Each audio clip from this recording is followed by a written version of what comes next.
I'm going to do a flip through of the new Montessori Math Workbook, Primary Book 3. This is the third in a series of ongoing Montessori Math Workbooks where the child performs Montessori math with hands-on manipulatives found within the workbook in sequence instead of using classroom materials or alongside using classroom materials. This particular workbook is geared for children ages 4 to 7. Sometimes a child may be older and also be able to work through this workbook at his or her own pace. This follows from Primary Book 1 and Primary Book 2 and builds on prior knowledge. Students are going to step a little bit more into abstraction with the Stamp Game, using the Stamp Game for operations and exchanging and really solidifying their knowledge of the decimal system. And they will also start the memorization strand with addition and subtraction facts using the charts and tables in the strip boards in the workbook. So everything that you need to do this is in the workbook. You can use it as a standalone product or alongside Montessori materials. But no materials are necessary for completing this workbook. So another thing that's included in this workbook is time.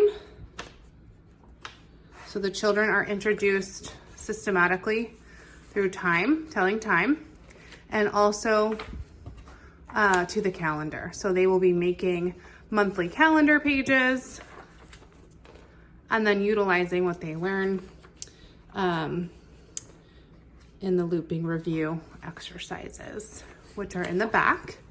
And so I'll just jump to those right now. These exercises reinforce concepts and materials learned in the previous math workbooks,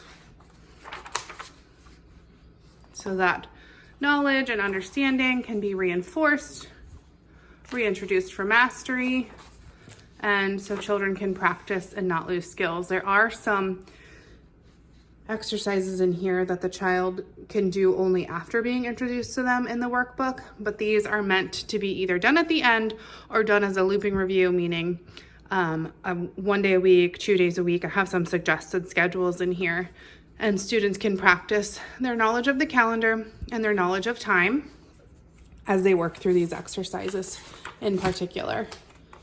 So you can see children are reviewing work that they've accomplished before. So the decimal system, golden operations with golden beads, and then also some new work with the strip boards and the addition and subtraction charts. So in the back here, you have all of the charts that you'll need to complete the work and all of the manipulatives. Now, I would suggest laminating these if you can. And if you do purchase the physical copy of the workbook on Amazon through the links on my website, these are on really nice paper. This was printed at home, so this paper is not as high quality as you'll get if you purchase it from Amazon. But I still would suggest laminating. If you do have a home laminator, you can get one pretty inexpensively. And if you do homeschool or work in a classroom, you will get a lot of use out of it. So there are all of the working charts you'll need, all of the strip boards, subtraction, addition, control charts. There is even a printable stamp game in the back. And you'll notice that if you purchase the printed version, the backs of all of the stamps and the backs of all of the charts are in full color. If you purchase the downloadable version, the full color is not there to not waste all of your printer ink. It's just a blank page, and you can reinforce it with tag board or construction paper and then laminate it, an optional mat to use. And then unique to this workbook, there are, for the Stamp Game exercises, some control work that you can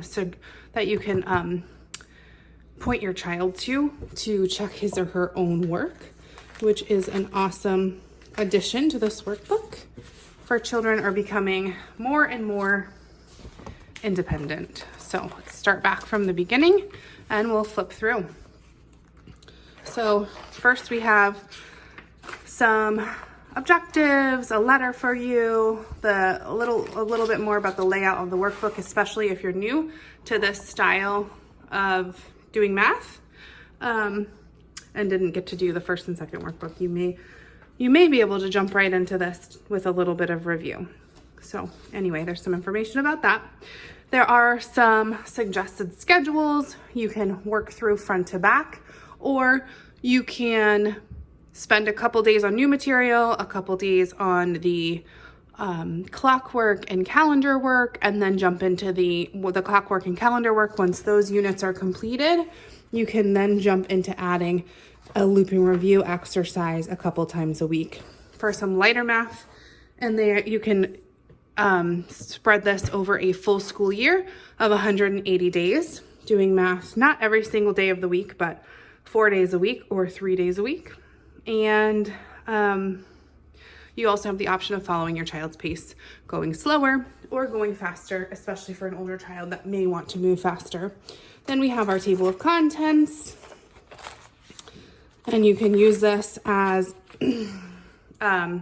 presented, mastered, attempted, you can mark it however you would like. I like to add dates that I present things, or dates that my child accomplishes things. I like that all in the beginning of the workbook so I don't have to flip through and look. And this would be a great portfolio of math work if you have a child in school, in homeschool, that you need to provide records for. So even if you are doing the hands-on lessons, you can make note of the dates that you did them, and even write your children's answers in here if you would like to. Or instead of using the manipulatives in the workbook, you can use your own physical stamp game or your own physical addition and subtraction strip boards that you may have purchased elsewhere. So this will just be a record of work. And again, you don't need any of that because that's all in here. So as you can see, there are visual instructions.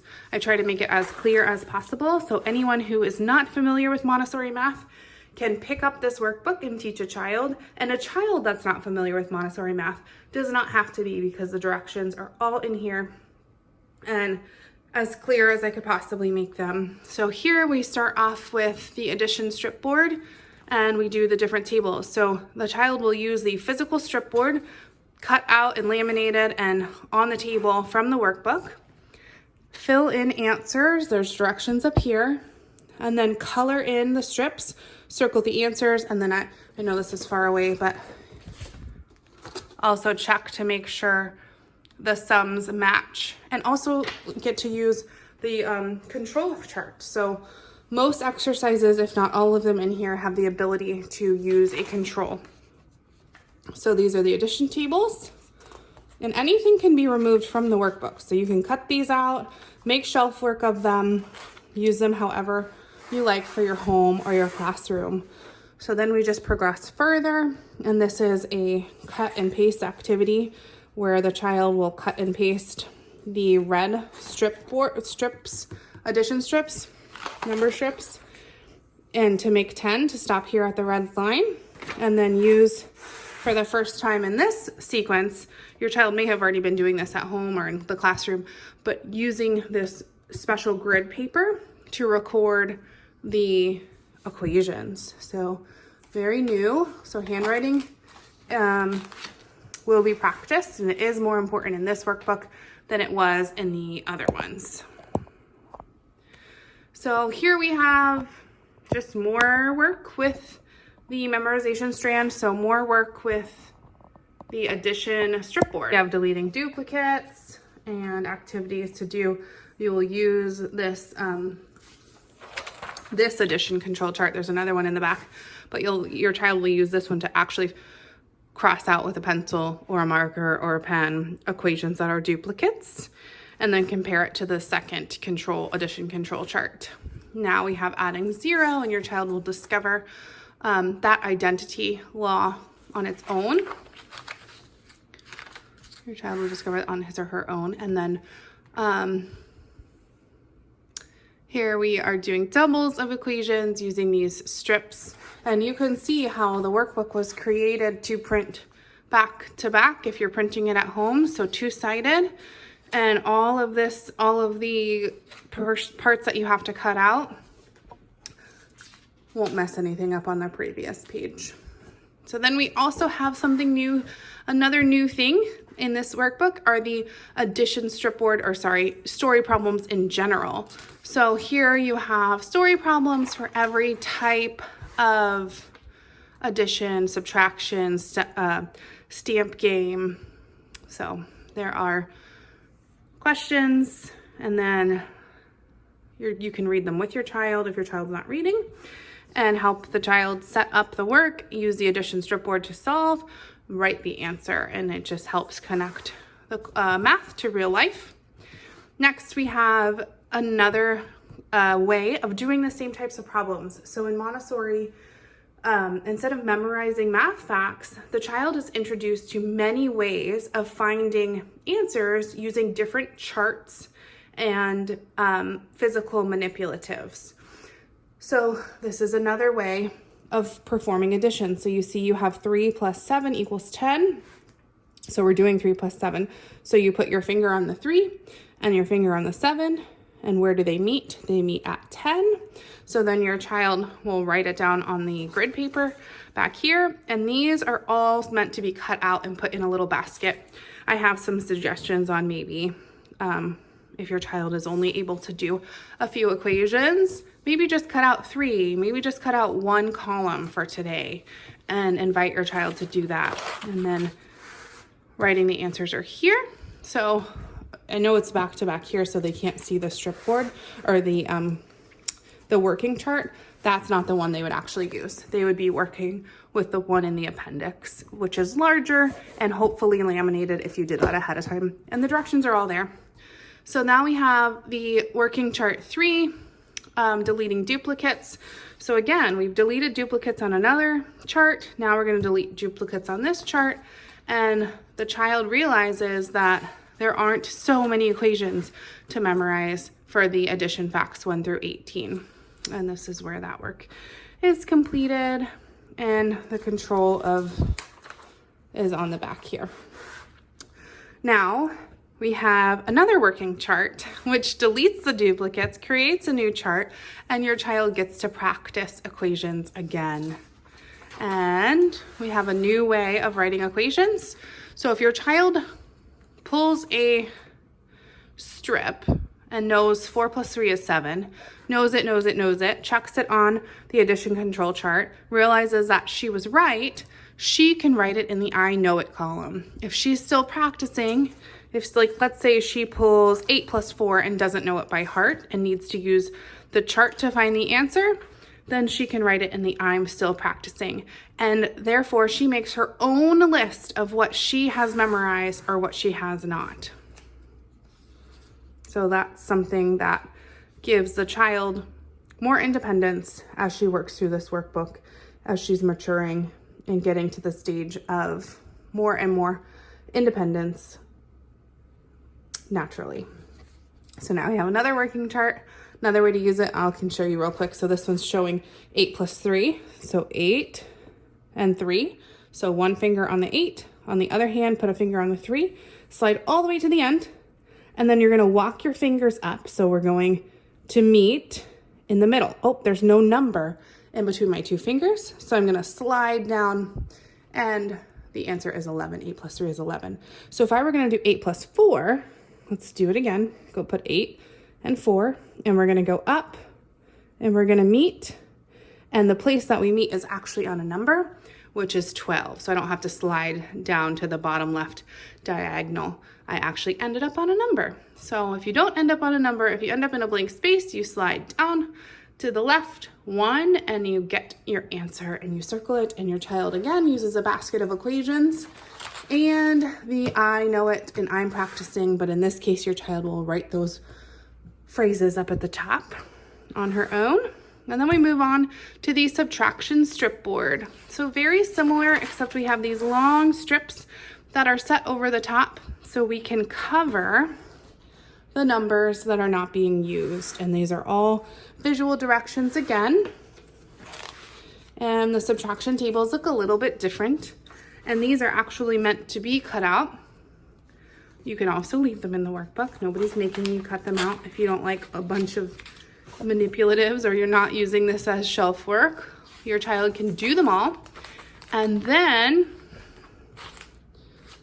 cut them out at the very end and make a little booklet that she can then use to practice her, or just keep in her portfolio.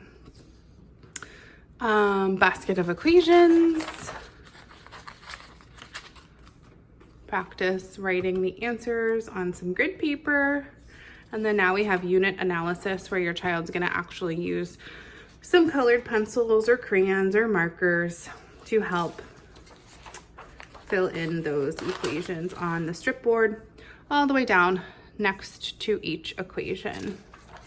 And the strips that are covering the numbers that are not needed are already put there for your child. So that's kind of fun. And again, you can make this into shelf work. You could cut it out if you want to. Next, we have the bead houses, and these are help with addition and subtraction. So this example that you start off teaching your child is with the bead house of 4. So you find the beads that go with the house of 4, you cut them out, you put them to the side. Your child writes the number 4 and fills in the bead houses, and then can tell you what the equations are. So this would be 4 plus 0, 3 plus 1, all with beads, as you can see here.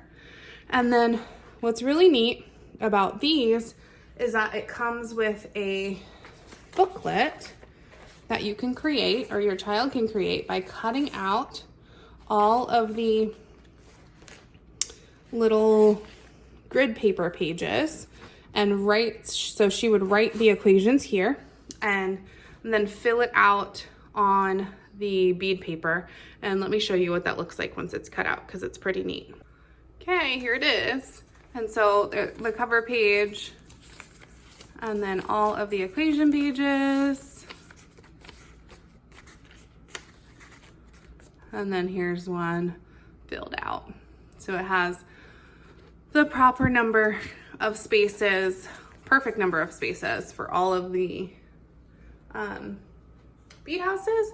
And it's just kind of a fun little flip book, a little different for a notebook. And it's shaped like a house, and it has all the colors, the same colors as the beads.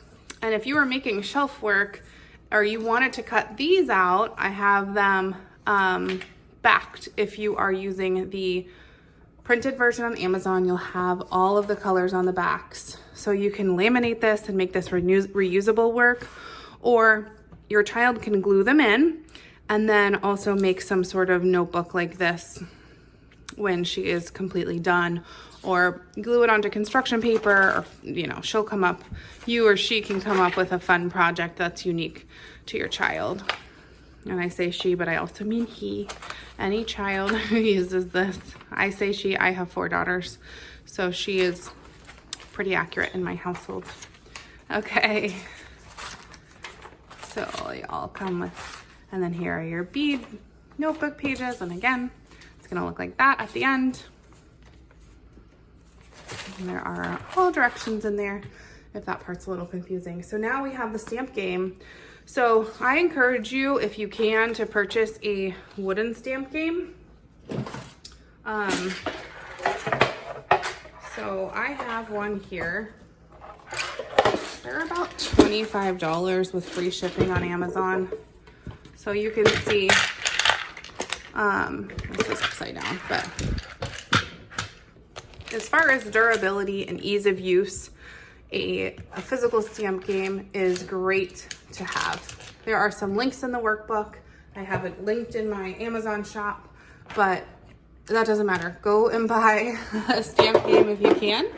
And if you don't want to, if you want to keep this portable and keep it in a notebook or a binder, these are flat and you can put them in Ziploc pouches and put them in a page protector in a binder and keep them all together. So I would have like a Ziploc bag of these, like 4 Ziploc bags for all of the different number tiles, and then a Ziploc bag for the little Skittles and for the counters, and and then keep this. So you can laminate this, and when your child is ready to work with the stamp game, just pile some of these here, some of the hundreds here, some of the tens here, some of the ones. So like pile them however you need to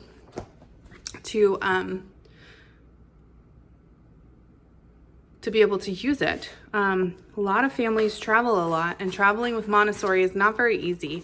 But if you kind of improvise and you use what you have, then you may be able to make that work a little better. So, or at least, you know, not have so many materials to use.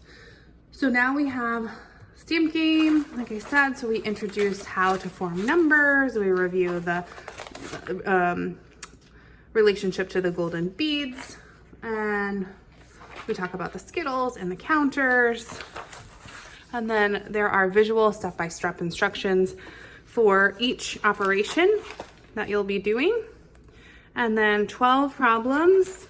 And your child can always make more problems. Use grid paper, make more problems. You can come up with any problems. Once your child has gone through these 12, that you can do any combination of addition problems with the stamp game. And then it again, subtraction, multiplication, division. So then there are story problems after every type of operation. And this is partially filled in without the answer. This is partially filled in without the second add-in, and this is not filled in at all. So kind of a more progressive way of incorporating the introduction to story problems that your child in the later elementary years will get a lot more of. So then we have subtraction, and again, partial, or without no answer, partial, and not filled out at all. Story problems, and then we have multiplication, visually showing you how to do everything.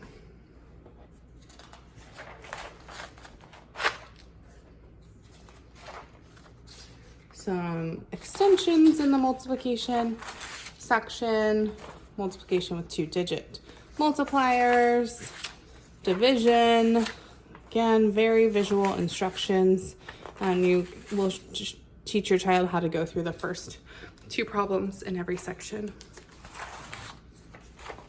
2-digit divisor, exchanges, no exchanges, advanced division where you're going to use the 2-digit divisor with exchanging. This is becoming a long video like the other ones. Okay, and then division with 0 in the dividend, 0 in divisor. We're going to use some Skittles, or some Skittles and some discs. And this is a kind of fun on paper extension. And we have some story problems.